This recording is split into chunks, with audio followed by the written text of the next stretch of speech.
నాయకత్వంలో తెలంగాణ రాష్ట్ర సాధన కోసం ఉద్యమించిన వాళ్ళం.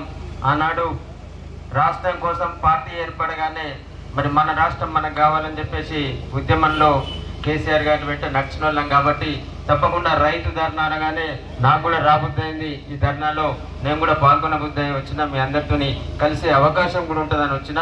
నిజంగా కూడా నేను బాగా చెప్పను, ఒక 4 ఇట్లలో మనకు అన్ని అర్థమవుతుంది. మనం తెలంగాణ రాష్ట్రం సాధించుకున్నదే మన నీళ్లు మనకు కావాలి, మన నీళ్లు మనకు కావాలి, మన వనరులు మనకు పొందాలి, మన ఉద్యోగాలు మనకు కావాలి. ఏదైతే ఆనాడు ఉమ్మడి రాష్ట్రంలో వచ్చే ఆదాయంలో కానీ ఏదైనా సరే తెలంగాణ వాటా న్యాయంగా మనకు దక్కాలని మన రాష్ట్రం కోసం పోరాడినాం. కేసీఆర్ గారి నాయకత్వంలో తెలంగాణ రాష్ట్రాన్ని సాధించుకున్న రాష్ట్రంలో 10 సంవత్సరాలు ఆకుపచ్చగా ఈ తెలంగాణ కలకలలాడింది. నీళ్ల విషయానికి వస్తే ఏం చేసిండో ఏమో సరే, అప్పు చేసైనా ఏది చేసైనా సరే బ్యాంకులను ఒప్పించైనా అనేక గొప్ప సహృదయం గల నేత కేసీఆర్ గారు. ఇలా ఇంతకుముందు రత్నకుమార్ అని చెప్పిండ్రు, అట్లాగే అంజిరెడ్డి అని చెప్పిండు. నిజంగా ఈ బాన్స్వాడ మరి ఎడిపోతుందో మరి నీకు లక్ష్మీపుత్రుడు అని పేరు పెట్టిండు. మరి ఇవాళ రైతుల పొలాలకు నీళ్ళు ఇవ్వమని చెప్పి హరీష్ రావు గారు అడిగితే రైతుల పొలాలు ఎండిపోకుండా చూడాలి, కన్నెపల్లి పంపులు స్టార్ట్ చేయాలని చెప్పేసి కేటీఆర్ గారు అడిగితే నువ్వు వాళ్ళని ఏమంటున్నావు, బెడ్లు ట్రీట్మెంట్ చేయాలి, లేదనంటే వాళ్ళను కోసి వాళ్ళని చంపి వాళ్ళ రక్తాన్ని రైతుల పొలాల మీద చల్లితే నీకు పొలాలు పారుతాయి, రైతుల పంటలు పండుతాయి అంటున్నావు. మరి నీకు ఆనాడు ప్రాజెక్టులు నింపి నీళ్ళు ఇవ్వాలి, సకాలంలో కరెంట్ ఇవ్వాలి, యూరియాలు ఇవ్వాలన్న కేసీఆర్ గారి మాటలు చూడండి. ఇవాళ రైతుల పొలాలకు నీళ్ళు ఇవ్వమంటే, రైతుల సకాలంలో యూరియా ఇవ్వమనంటే ఇవాళ వాళ్ళని చంపి వాళ్ళని కోసి మరి రక్తం ఇవ్వాలని అంటుండ్రు. దానికి ప్రతిగా ఇవాళ మీ నిజామాబాద్ జిల్లాలో మాజీ మంత్రివర్యులు ప్రశాంత్ రెడ్డి గారు కావచ్చు, బాదిరెడ్డి అన్న నియోజకవర్గంలో కావచ్చు, ఇవాళ నిన్న మా సిరిసిల్ల నియోజకవర్గంలో కూడా బీఆర్ఎస్ నాయకులు కార్యకర్తలు అనేక మందిని ఇలా రక్తం ఇచ్చినాం. రేవంత్ రెడ్డికి చెప్పినాం, రేవంత్ రెడ్డి ఇక మా రక్తం తీసుకపో, మరి నువ్వు పొలాల మీద చల్లుతావు, హెలికాప్టర్లో తిరిగి చల్లుతావా, మరి నీ ముఖం మీద చల్లుతావా, మరి నీ నెత్తి మీద చల్లుకుంటావా, పొలాల మీద చల్లుకుంటావా, మాకు నీళ్ళు ఇవ్వాలని చెప్పేసి మేము రక్తం ఇచ్చినాం, మాకు నీళ్ళు ఇవ్వాలని చెప్పేసి డిమాండ్ చేసినాం. మరి ఒకప్పుడు నీళ్ళు ఇవ్వాల కోసం ఏదైతే ధర్నా చేస్తా ఉన్నారో ఈ కార్యక్రమానికి ముఖ్య అతిథిగా విచ్చేసిన సీనియర్ శాసనసభ్యులు, నిజామాబాద్ జిల్లాకి సుపరిచితులు నాయకుడు అన్న బాలిరెడ్డి గోవర్ధన్ గారికి, అట్లాగే తడిపి ఇలా వ్యవసాయానికి అనుగుణంగా ఆ రోజు ప్రాజెక్టులు తీర్చిదిద్దడం జరిగింది. ఒక్క కాళేశ్వరం ప్రాజెక్టుతోని నీళ్లు నింపడం కాదు, ఎస్ఆర్ఎస్పి పునరుజ్జీవం పేరిట, బ్యాక్వర్డ్ పేరిట ఎప్పుడు కూడా ప్రాజెక్టులు ఖాళీ ఉండకుండా చూసిండు. సమయానికి రైతు బంధు వేసిండు, మరి సమయానికి యూరియా ఇచ్చిండు. నేను ఇప్పుడు ఇలా మా సిరిసిల్ల నుంచి వచ్చేటప్పుడు మా పొలం చేసే మా తమ్ముడు ఊకే ఫోన్ చేస్తుంటారు, ఏంద్రాబాయ్ అంటే అన్న మీకు ఒక ఓటీపీ వచ్చింది, ఓటీపీ జరిసేపే ఉంటుంది. నేను అక్కడ ఈ జంగల్లో సిగ్నల్ లేదు, అటు నుంచి వచ్చి కొద్దిగా సిగ్నల్ దాటే రాగానే ఆ ఓటీపీ టైం అయిపోయిందట. మళ్ళీ ఓటీపీ చెప్పమనంటే అప్పటికి ఓటీపీ చెప్పే వరకు యూరియా అయిపోయింది. మాదే మా పొలంది మా చేసేసుడు అంటే మీకు ఓటీపీ వస్తుంది చూసిమనంటే వచ్చింది ఓటీపీ, కానీ నేను ఓటీపీ చేసే వరకు అక్కడ యూరియా అయిపోయింది. అట్లాగే ఇప్పుడు యూరియా కోసం ఆనాడు కరెంటు కోసం కూడా ఇతర రాష్ట్రాల నుంచి తెచ్చిండో ఏం చేసిండో కేసీఆర్ గారు, కానీ 24 గంటల కరెంటు కేవలం ఆనాడు కాంగ్రెస్ ప్రభుత్వ హయాంలో కావచ్చు, తెలుగుదేశం హయాంలో కావచ్చు, రాత్రిపూట 2 గంటలు పొద్దున పూట 2 గంటలు ఇస్తే గొప్ప అయ్యే కరెంటును 24 గంటల కరెంటు రైతుకు అందజేసిన గొప్ప నేత కేసీఆర్ గారు. కాబట్టి ఇలా పొలాలకు కడుపున నీళ్ళు ఇచ్చిండు, కడుపు నిండా కరెంట్ ఇచ్చిండు, సమయానికి యూరియా ఇచ్చిండు, మనం దుక్కుడు దున్నుడు స్టార్ట్ చేయగానే రైతు బంధు ఇచ్చిండు. మరి ఇవన్నీ ఇచ్చినప్పుడు కేసీఆర్ గారు వెంట ఉండి ఆనాడు వ్యవసాయ శాఖ మంత్రిగా ఉండి నువ్వు బాకా ఊదినావు, డాకా బజాయించినావు, నువ్వే గొప్పగా చెప్పినావు. మరి అలా రైతుల పొలాలకు బీళ్లకు నీళ్లు ఇచ్చినందున, కడుపు నిండా కరెంట్ ఇచ్చినందున, సకాలంలో యూరియా ఇచ్చినందున ఆ పంట పండిన తర్వాత వారికి పంటను కొనుగోలు చేసి సకాలంలో వాళ్ళ బ్యాంకులో వడ్ల కొనుగోలు కేంద్రాల ద్వారా బ్యాంకుల్లో పైసలు వేసిన కారణంగా ఆనాడు ప్రతి ఇంటిలో లక్ష్మి కలకలలాడింది. ప్రతి రైతు జేబులో పైసలు ఉన్నాయి. కరోనా లాంటి విపత్కర పరిస్థితుల్లో కూడా రైతుల ధాన్యం కొని వారి ఖాతాల్లో పైసలు వేయడం వల్ల ఇలా రైతులు ప్రజలందరూ కూడా బతికిండ్రు, వాళ్ళ ఇళ్ళన్నీ కూడా కలగలలాడినాయి. తద్వారానే ప్రతి ఇంట లక్ష్మి ఆడింది, లక్ష్మి కలకలలాడింది. కాబట్టి నువ్వు ఆనాడు వ్యవసాయ మంత్రిగా ఉంటే కేసీఆర్ గారు, రేవంత్ రెడ్డి నువ్వు రక్తం కథ చూస్తా రక్తం ఇవ్వమంటున్నావు. మరి ఆనాడు నువ్వు నీళ్ళు ఇవ్వాలన్నాడు కేసీఆర్ పక్కకున్నప్పుడు లక్ష్మీపుత్రుడివి, మరి ఇలా రక్తం తాగుతా అనే రేవంత్ రెడ్డి పక్కకున్నావు. నువ్వు ఏ పుత్రుడు మరి నువ్వే తెలుసుకోవాలి. మళ్ళీ ఇలా ఏ పుత్రుడని నీ బాన్సువాడ నియోజకవర్గ రైతాంగం, బాన్సువాడ నియోజకవర్గ ప్రజలందరూ కూడా నువ్వు ఎవలకు పుత్రుడివి, మరి లక్ష్మీ పుత్రుడివా, రక్త పిపాచి పుత్రుడివా, మరి నువ్వే తెలుసుకోవాలని చెప్పేసి డిమాండ్ చేస్తా ఉన్నాం. తప్పకుండా బాన్సువాడ నియోజకవర్గ రైతాంగం, బాన్సువాడ నియోజకవర్గ ప్రజలందరూ కూడా చైతన్యవంతులు, వివేకవంతమైన వాళ్ళు. నీ రక్త పిపాసి ఎంబడి ఉన్న దానికి తప్పకుండా తగిన బుద్ధి చెప్తారు. మనం తెలంగాణ ఎట్లయితే పోరాడి సాధించుకున్నామో తప్పకుండా ఈ నిజాం సాగర్ నీటినే కావచ్చు, భవిష్యత్తులో ఏదైనా సరే ఈ రేవంత్ రెడ్డి మెడలు వంచి, కాంగ్రెస్ ప్రభుత్వం మెడలు వంచి, ఏదైతే అమ్ముడు పోయిందో పోచారం శ్రీనివాస్ రెడ్డి మెడలు వంచి కూడా మనం తప్పకుండా మనకు కావాల్సిన సాధించుకుందామని చెప్పేసి విజ్ఞప్తి చేస్తూ ఈ అవకాశం ఇచ్చిన మా పాల్గొండ, లేకపోతే నందిపేట, ఈ ప్రాంతాలన్నింటినీ డిచ్పల్లి వరకు ఈ ప్రాంతాలన్నింటినీ సగభాగం విడదీసి ఆయకట్టును స్థిరీకరించి నిజాం సాగర్ ఆయకట్టు కేవలం బాన్స్వాడ, బోధన్ ప్రాంతాలకు నీళ్లు ఇచ్చేటువంటి వరంగా మా అన్న బాజిరెడ్డి గౌతమ్ గారు, పెద్దల కీర్తిశేషు రాజశేఖర రెడ్డి గారి నాయకత్వంలో చేసినటువంటి పరిస్థితిని మేము గర్వంగా మాట్లాడుతాం.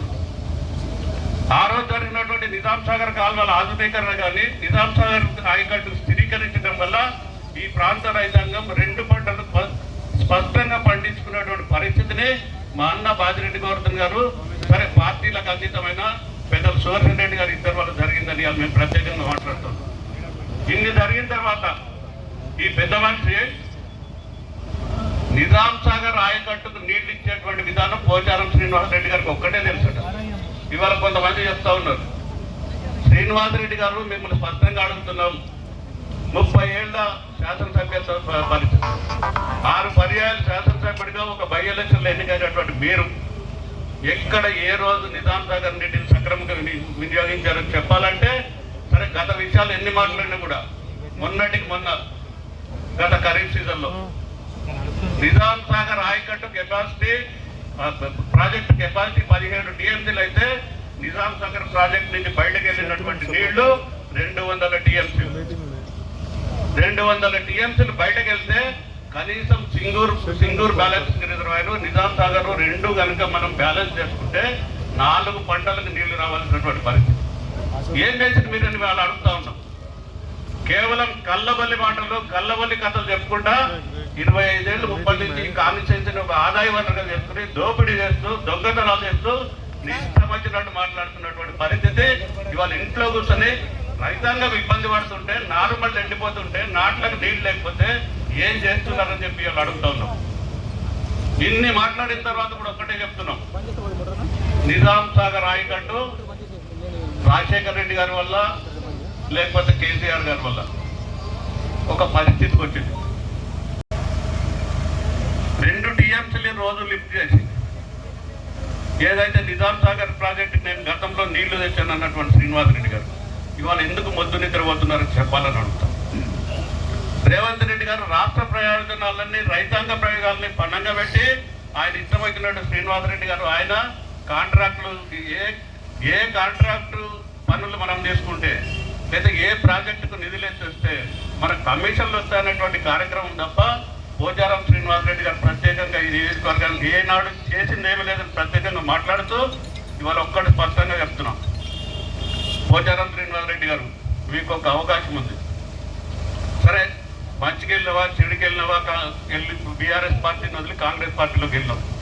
మిమ్మల్ని ఒక్కటే అడుగుతా ఉన్నాం, ముఖ్యమంత్రి పాలన నచ్చి మెచ్చి రేవంత్ రెడ్డి గారితో వెళ్ళానంటున్నాను. మీకు స్పష్టంగా ఒక మాట అడుగుతా ఉన్నాం, ముఖ్యమంత్రి నీకు నచ్చి మెచ్చినప్పుడు వెళ్ళినటువంటి వ్యక్తివి ఇవాళ ముఖ్యమంత్రి దగ్గర పోయి కాళ్ళు పట్టుకుంటావా, కడుపులో తొలబెడతావా, లేకపోతే 2 తలిగించి మాట వినిపించుకుంటావా, ఏం చేస్తావో మాకు తెలియదు. నిజాం సాగర్ పరిస్థితి ఈ నియోజకవర్గం పూర్తి స్థాయిగా ఆధారపడ్డటువంటి ప్రాజెక్టు పరిస్థితి అగమ్యగోచరంగా ఉంది. దానికి ఏ నిర్ణయం తీసుకుంటే, నీ ముఖ్యమంత్రి ఏ నిర్ణయం తీసుకుంటే మాకు మంచి జరుగుతుందో ఈ నియోజకవర్గ రైతాంగానికి ఏం చేయాలో అక్కడ చేయగాని పనికిరాని చేయలేగాలని పెట్టి మేమేదో కార్యక్రమం పెట్టి రైతాంగం ఇబ్బందులు ఉన్నారంటే పనికిరాని వాళ్ళని 10 మందిని పంపి పనికిరాని రెస్పెక్ట్ పెడితే జరిగేది ఏంటని మీరు ప్రత్యేకంగా అడుగుతా ఉన్నాం.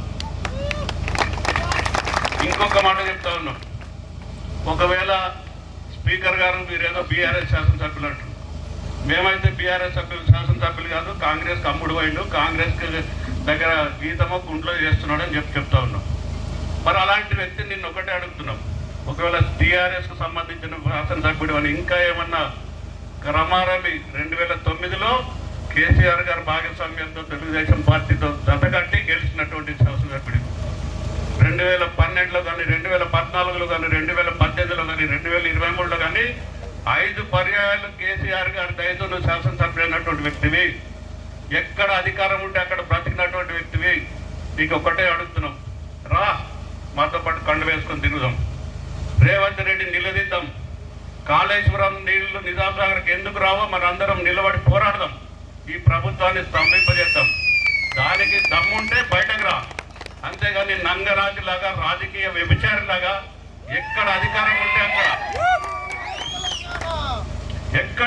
ఉంటే అక్కడికి కాంగ్రెస్ నుంచి తెలుగుదేశంకి, తెలుగుదేశం బీఆర్ఎస్కి మళ్ళీ కాంగ్రెస్కి, రేపు ఒకవేళ ఇంకో పార్టీ ఏదైనా ఎంఐఎంఓ బీజేపీ అధికారంలోకి వచ్చి కూడా ఆ పార్టీకి వెళ్ళి అంట దిగదారుడు పనులు చేయొద్దని శ్రీనివాసరెడ్డి అంటే ఒక రకమైన అభిప్రాయం జనాలు ఉండేది. వాస్తవాలు కూడా కొన్ని మాట్లాడుకోవాల్సిన సందర్భం. పోచారం శ్రీనివాసరెడ్డి గారు పోగానే స్పందిస్తాడు, ఏదైనా సమస్య ఉంటే పనిచేస్తాడు అనేటువంటి అభిప్రాయాన్ని ఇవాళ ఇంత దిగదారుడుతనంగా పోగొట్టుకోవాల్సిన అవసరం ఈ వయసులో మీకు ఏంటి అని చెప్పేసి ప్రత్యేకంగా అడుగుతాం. ఇన్ని చెప్పి కాళేశ్వరం ప్రాజెక్టును కట్టి కాళేశ్వరం ప్రాజెక్టు ద్వారా సుందిళ్ళ, అన్నారం, సుందిళ్ళ, వెల్లంపల్లి, ఆ పైన మిడ్మానేరు ప్లస్ పైకి వచ్చేటప్పటికల్లా మల్లన్న సాగర్ లాంటి ఎన్నో ప్రాజెక్టులని పూర్తి చేసిన తర్వాత అప్పుడున్నటువంటి కేసీఆర్ గారు ఒక బృహత్తర కార్యక్రమం, ఈ రాష్ట్రం తెలంగాణ కావడానికి కారకులైనటువంటి కేసీఆర్ గారు తెలంగాణ ఉద్యమం నీళ్లు, నిధులు, నియామకాలు అనేటువంటి పరిస్థితి వచ్చినటువంటి పరిస్థితిని మరి నీళ్లని ఎంత గొప్ప ప్రాజెక్ట్ అంటే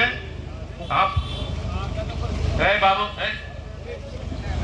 ఇది ఎంత గొప్ప ప్రాజెక్ట్ అంటే తెలంగాణ 10 జిల్లాల తెలంగాణ, ఉమ్మడి జిల్లాల తెలంగాణ 7 జిల్లాల్లో ఖమ్మం సీతారామ ప్రాజెక్ట్ ద్వారా, వరంగల్ దేవాదుల సమ్మక్క సారక ప్రాజెక్ట్ ద్వారా, కాళేశ్వరం ప్రాజెక్ట్ ద్వారా ఈ కరీంనగర్, నిజామాబాద్, ఆదిలాబాద్లో కొంత భాగం, మెదక్, ఈ నల్గొండ, ఈ అన్ని మొత్తం 7 జిల్లాలకి గోదావరి నీళ్ళని తెచ్చినటువంటి భూస్తర కార్యక్రమాన్ని వాళ్ళు కేసీఆర్ గారు చేసినటువంటి సందర్భాన్ని ఇలా ప్రత్యేకంగా మాట్లాడుతూ దాంట్లో భాగంగానే సింగూరు తప్ప, మెదక్ జిల్లాలో ఉన్న ఒక సింగూరు ప్రాజెక్ట్ తప్ప ఆ పైన 7 జిల్లాల్లో అన్ని ప్రాజెక్టులకి కాళేశ్వరం నీళ్ళనిచ్చి ఈ రాష్ట్రాన్ని భారతదేశంలో ఎక్కడ కూడా ఇటువంటి ప్రాజెక్ట్ లేదు, ఉన్న పరిస్థితి కూడా చెప్తున్నాం.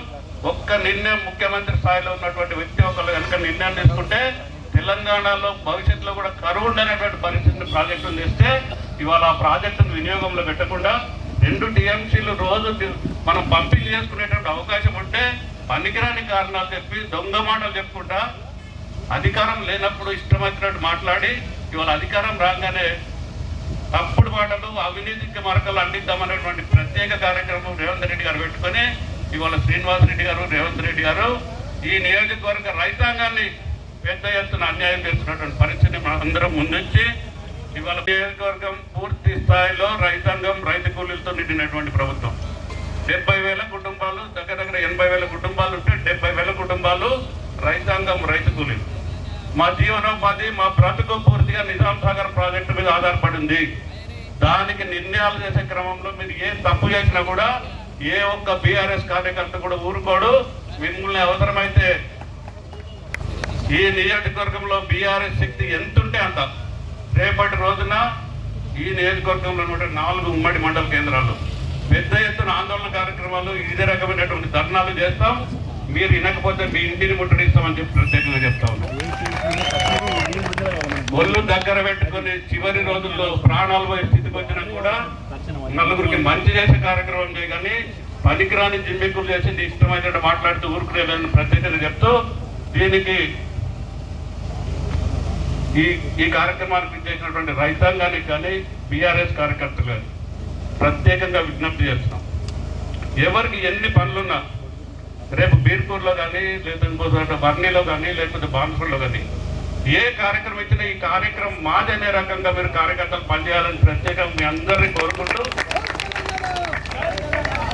కాళేశ్వరం ప్రాజెక్ట్ నుంచి ఖచ్చితంగా నీళ్లు విడుదల చేసే వరకు, నిజాం సాగర్కి నీళ్లు ముట్టే వరకు ఎవ్వరూ ఇది మన కార్యక్రమంగా పనిచేద్దామని ప్రత్యేకంగా మీ అందరినీ కోరుకుంటూ నాకు ఈ అవకాశం ఇచ్చిన ధన్యవాదాలు తెలుసుకుంటున్నాను.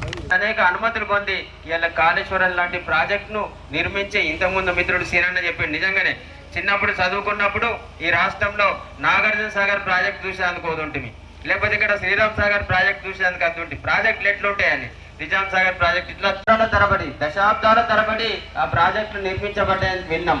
కానీ ఇలా కాళేశ్వరం ప్రాజెక్టు 4 సంవత్సరాల కాలంలోనే చాలా షార్ట్ పీరియడ్ లో ఆసియా ఖండంలోనే ఒక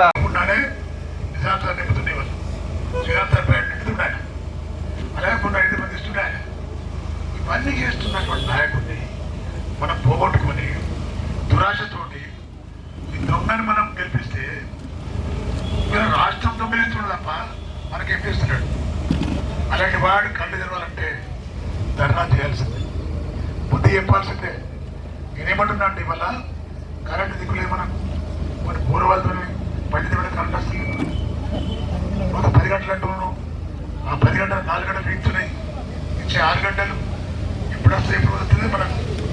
ఇన్ని అన్యాయంగా రైతులను ముంచేసి మళ్ళీ ఏం చెప్తాడు ధాన్యం పండిస్తే మాత్రం మేము కొనుగోలు చేయమంటున్నాను. రైతులు ఏం కావాలి మరి? మేము కష్టపడతాం, మనం బోర్దాలు నిలబడిస్తాం, మనం చేస్తాము. పండిన పండు ఎవడు కొనాలా? ఉచ్చారంగా ఉంటాడా? రేవంత్ రెడ్డి ఉంటాడా? ఎవడు కొంటాడు? దళారుల చేతులు పడితే 2300 ఉండే ఇప్పుడు దళారుల చేతులు పడితే 1500 అంటాడు. ఇచ్చేది మనం ఏం చేస్తున్నాం? మనం ఇలాంటి మనకు వచ్చిందంటే మన దురదృష్టం. మనది నేను ఒకటే మనం వేస్తున్నాం, ఇది ఒకటే కోరిక మండలాన్ని మర్చిపోదు. మొత్తం మండలాల్లో మీటింగ్ పెడతాం మనం. నేను చెప్తున్నా, రైతులు తిరగబడాలి, రైతులు అడగాలి ఏమైంది తెలంగాణ ఉద్యమ స్ఫూర్తి ఏమైంది కదా, నిలదీస్తుంది మనం. పులిదే మనం ఎలా తీయాలి వాళ్ళం కాంగ్రెస్ పార్టీ గ్రామాలన్నా రేవంత్ రెడ్డి చెప్పలే మనకు వచ్చి గ్రామాల నాయకులు చెప్పి వాళ్ళ ఇంట్లో ధర్నా చేయాలి మనం. వాళ్ళు అడగాలి, అరే 1000 మంది ఓట్లు వేసాం మేము, రైతు బీమా ఏది, రైతు బంధు ఏది, రైతు రుణమాఫీ ఏది, ఇవన్నీ అడగాల్సిన ధర్మం మనకు ఉంది. గ్రామాలలో ఈ విధంగా తిరుగుబాటు చేస్తే ఏ ఒక్క కాంగ్రెస్ పార్టీ నాయకుడు బయట తిరగడం భయపడుతున్నాడు. ఇప్పటికే భయం ఛాలెంజ్ వాళ్ళకు కొట్టింటున్నారా ప్రజలు అన్నట్టు. నేనేమంటున్నా అంటే ఉద్యమ స్ఫూర్తి రావాలా ప్రజలు రావాలా, తెలంగాణ కావాలంటే కొట్లాడము. అదే రీతిన ఏదైతే హామీలు ఇచ్చిండో రేవంత్ రెడ్డి అమలు చేయడం కూడా ఉద్యమం చేయాలి. చేస్తేనే వస్తే తప్ప రావు. ఏమంటాడు ఇంకా రుణాలు బాగా చేసిండు, అప్పులు బాగా చేసిండు కేసీఆర్. అరే బుద్ధి లేనివాడ అప్పు చేసింది కేవలం 7,03,75,000 కోట్లు. ఆ 75,000 కోట్లు కూడా కాంగ్రెస్ పార్టీ చేసింది, 3 లక్షల కోట్లే. నువ్వు వచ్చి ఏం చేస్తున్నావు? నువ్వు వచ్చి ఇప్పటికీ 3 లక్షల కోట్లు చేసినావు. ఆయన 3 లక్షల కోట్లు చేసి కాళేశ్వరం కట్టిండు, ప్రతి చెరువు రిపేర్ చేసిండు, ప్రతి ఇంటికి నల్ల నీళ్ళు ఇచ్చిండు ఆయన, రైతు బంధు ఇచ్చిండు, లక్షలు ఇచ్చిండు ఆయన. 1 కాదు 2 కాదు 100 ఇచ్చిండు ఆయన. మనం రిపేర్ చేసినాం, అన్నీ బంద్ చేసినాం, అప్పులు మాత్రం చేస్తున్నాం. అప్పులు ఏం చేస్తున్నాం మరి? రాష్ట్ర ఆదాయం ఏమవుతుంది, చేసే అప్పులు ఏమవుతున్నాయి, ఆ డబ్బులు పోతున్నాయి. మరి ఎందుకు ఈ విధంగా ఈవెన్ తెలియదనే అర్థమైందిలే మాకు. నేను మనం చేస్తున్నాం అందరికి కూడా. ఇంతమంది రైతులు వచ్చేటట్టు ఇప్పుడు బీఆర్ఎస్ పార్టీ కంటే వాళ్ళు ఉండేది వేరే విషయం, కానీ అందరు రైతులే. ఫస్ట్ రైతు తర్వాత పార్టీ, ఆ విధంగా వచ్చిన మనం అందరం కూడా. నిజంగా బాన్సువాడ నియోజకవర్గంలో ఉన్న రైతులు చాలా మంచి రైతులు. ఎందుకంటే మీకు వచ్చిన నీళ్లు నిజామాబాద్ రోడ్లో కానీ ఆరులో కానీ రావు. కారణం ఏంటంటే తలాపు ఉన్నది మీకు నిజాం సాగర్. వర్షం తక్కువ పడ్డా ఎక్కువ పడ్డా నిజాం సాగర్ నీళ్లు 1,10,000 ఎకరాలకు నీళ్లు అందించే ప్రాజెక్టులు మారిపోయింది. ఇదేంటి పరిస్థితి వల్ల కేవలం 60,000 ఎకరాలకు నీళ్లు ఇచ్చాల్సిన పరిస్థితి లేదు. ఇవాళ ఈ నియోజకవర్గం కాకుండా కామారెడ్డి జిల్లాలో 80,000 ఎకరాలు, నిజామాబాద్ జిల్లాలో 30,000 ఎకరాలు, 115,000 ఎకరాలు నిజాం సార్ ద్వారా మనకు రావాలి. ఇక్కడ ఉన్నాయంత ఆర్టీఎంసీలు ఉంటే రావడానికి నీళ్ళు ఎక్కడ మిగిలిన అవసరం ప్రజలు విడుదల చేసిన నీళ్ళు ఎక్కడ పోతాయి? అవి ఇంత సీనియర్ మోస్ట్ నాయకుడు శ్రీనివాస్ రెడ్డి కేవల కేసీఆర్ గారు తెలంగాణ రాకముందు బాగా ఆలోచిస్తే తెలంగాణ రాష్ట్రంలో కేవలం బోరు బావుతారని పండిస్తున్న పంటలు. కాబట్టి రేపు పొద్దున తెలంగాణ వచ్చిన తర్వాత నా రాష్ట్రంలో కరువు వచ్చినా కాటకాలు వచ్చినా వర్షం పడకుండా నీళ్ళు అందించాలనే ఉద్దేశంతోనే కాళేశ్వరం ప్రాజెక్టు కట్టిండాలి. మీకు చాలామంది తెలియదు, కాళేశ్వరం ప్రాజెక్టు ఒకటే కాదు, 3-4 రిజర్వాయర్లు దానికి రాష్ట్రం అంతా విస్తరిస్తే నీళ్ళు. ఇవల్ల కేటీఆర్ గారు, హరీష్ రావు గారు ప్రతిరోజు పోరాటం చేస్తున్న వాళ్ళు ఎల్లిన వచ్చింది, కరువు ఏర్పడుతుంది, ముందే ఆలోచించారు రేవంత్ రెడ్డి. కాళేశ్వరంతో నీళ్లు ఎత్తిపోయి పంపుల ద్వారా వస్తే అందరికి వస్తాయి, నిజాం సార్ నిడుతుంది, శ్రీరామ్ సార్ ప్రాజెక్ట్ నిడుతుంది. చెయ్యడు. ఎందుకంటే ఆయన ఎక్కింది రైతుల కోసం కాదు, ప్రజల కోసం కాదు, డబ్బుల కోసం, ధనం కోసం, హోదా కోసం వచ్చేది తప్ప వేరే లేదు. ఇక్కడ గమనించాలి మీరు. ముఖ్యమంత్రి గారు ఏమన్నాడు? దీనిలో ఏమో ఉన్నాయనుకోని వచ్చాను నేను, ఇలా ఏం లేవని చెప్పాను. నువ్వు వచ్చినదిగా కదా, కేసీఆర్ ఏం చేసిండు, నేనేం చేయాలి, ఇది ఆలోచించాను. కేసీఆర్ 24 గంటలు కరెంట్ ఇచ్చాడు, కేసీఆర్ నీళ్ళు ఇచ్చాడు, ప్రాణా నీళ్ళు ఇచ్చాడు, సేద్యపు నీళ్ళు ఇచ్చాడు, రైతులకు రైతు బంధు ఇచ్చిండు ఆయన, రైతు చనిపోతే 5 లక్షల రూపాయలు బీమా ఇచ్చిండు ఆయన. ధర్నాలు చేస్తున్నామో అదేవిధంగా ప్రతి మండలం చేయాల్సింది మనం చేస్తే తప్ప మనకు వచ్చే హక్కులు మనకు రావు. నేను చెప్తున్నా మీ అందరికీ కూడా, రేపు మనకు కన్నెట్ పంప్ హౌస్ స్టార్ట్ చేస్తేనే మన నీళ్ళు వస్తుంది. మన దేవాలయాలు స్టార్ట్ చేసాం, బయట దేవాలయాలు స్టార్ట్ చేసాం, పుల్ల దగ్గర నీళ్ళు పుల్లుగా వస్తుంది మనకు. మా అంటాడు రేవంత్ రెడ్డి, వర్షాలు లేవు, ఎల్లినో వచ్చింది, నీళ్ళు ఎక్కడ వస్తాయన్నారు. బుద్ధి లేనివాడా, ప్రాణాయితులు నీళ్ళు పుల్లుగా ఉన్నాయి, దాన్ని లాగి మనకి వేసేనే పోయి అది వేసే ధైర్యం ఆలోచన నీకు లేదు, అది వేసే దిమాగ్ నీకు లేదు. అది వేయకుండా కేటీఆర్ తిడతావు, పరిశ్రమ తిడతావు, రైతులను తిడతావు. నువ్వు ఏమంటావు? పంటలు పండాలంటే ప్రతిపక్షాలు కోసి రక్తం పోయాలా? ఇప్పుడు అన్నాడు ఇప్పుడు కేసీఆర్, ఆ మాట మాట్లాడాడు ఆయన. పరిపాలన చేతగా దద్దమ్మని మాట్లాడతారు, అట్లా అందరూ మాట్లాడారు. ఆ దద్దమ్మ మర్చిపోతున్నారు కాబట్టి ఇవన్నీ చేస్తున్నారు. ఆ దద్దమ్మకి ఇంకో దద్దమ్మ బాధపడి దద్దమ్మ, ఆ బాధపడి దద్దమ్మకు సలహా ఇచ్చే ధైర్యం లేదు. ఇవన్నీ చూసిన తర్వాత నూరు ముసులు మనకు కూర్చుంటే అబ్బ కూడా అడగద్ది, అప్పు పెట్టింది మనకు. మరి మనం పోరాటం చేయాల్సిందే, తప్పకుండా చేయాల్సిందే. ఏది లేదు మనకి, చాలా అద్భుతమైన పరిస్థితి. గ్రామాలలో ఒక రూపాయి కిలోమీటర్ దగ్గర మొత్తం దొంగ చూసుకోపోతున్నాడు. ప్రజల గతంలో ఎట్లా ఉంటాయి? అప్పుడు రైతు బంధు పడుతుంటే, రైతు అమ్మినప్పుడు ధాన్యానికి పైసలు పడుతుంటాయి, అకౌంట్లో 2 పైసలు వేస్తుంటాయి, చిక్కలంగా డబ్బులు ఉంటుండే.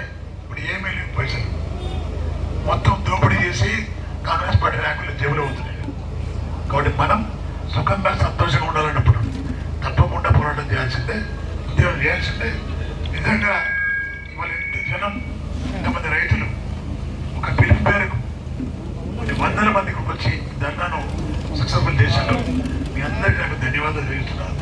కేవలం డబ్బులు దోసుకోవడము, తీసుకెళ్లి తిరిగి ఒప్పడం, ఈ తప్ప వేరే ఉందా? నేనేమంటున్నా అంటే ఇవాళ రైతులు బాధపడుతున్నారు కూడా. మేము తప్పుదారి కాంగ్రెస్ పార్టీ ఓటేసాం సార్, చాలా ఇబ్బంది అయితే మాకంటున్నారు. నేను చూస్తున్న కళ్ళతో. నేను ఎమ్మెల్యేగా ఉన్నప్పుడు, పోచారం ఉన్నప్పుడు కూడా ఇక్కడ స్పీకర్గా ఉండే, గతంలో అగ్రికల్చర్ మినిస్టర్ ఉండే. అగ్రికల్చర్ మినిస్టర్ ఆయన ఉన్నప్పుడు, మేమంతా ఎమ్మెల్యేలు ఉన్నప్పుడు మీటింగ్ పెడుతుండే ఆయన. అన్న ఏం చేద్దాం మనం నిజాం సార్ నీళ్ళు కదా కొండపూచమ ద్వారా తీసుకుందాం అతిభాగం కలుపుదాం మనం అతిభాగం ద్వారా మందిరాలు పడతాయి నిజాం సార్కి వస్తాయి 1,10,000 ఎకరాలు నిజాం సార్ ద్వారా కరువు పడ్డ కానీ మనం పంట పండించుకోవచ్చు అని మనం మాట్లాడుకున్నాం మాట్లాడుకుని ఆ పని చేస్తాం మనం మరి ఏం చేస్తాం మనం పండుకున్న వాళ్ళు ఎందుకు నా పాటలు నీకోసం పోయినవా రైతుల కోసం పోయినవారు దీన్ని బట్టి చూస్తే నువ్వు పార్టీ మారింది నీకోసమే రైతుల కోసం కాదు నేనేమంటున్నా అంటే ఇవాళ మేము ధరణ పెట్టి నువ్వు కౌంటర్ ధరణ పెట్టినది దమ్ముంటే వెళ్ళి రేవంత్ రెడ్డి ధరణ అయ్యాను గతంలో మేము ఇచ్చాం అధికారం ఉన్నప్పుడు నువ్వు ఇవ్వాల్సిందని చెప్పాలి నువ్వు ఆ ధైర్యం నీకు లేదు దగ్గర కూడా రాని ఫోన్లు ఎవరితో కదా నువ్వు అయిపోయినావు నువ్వే అయిపోయినావు ముఖ్యమంత్రికి ఫోన్ చేసి లేవుతాడు చీప్ అయిపోయినా పూర్తి అల్గా అయిపోయాడు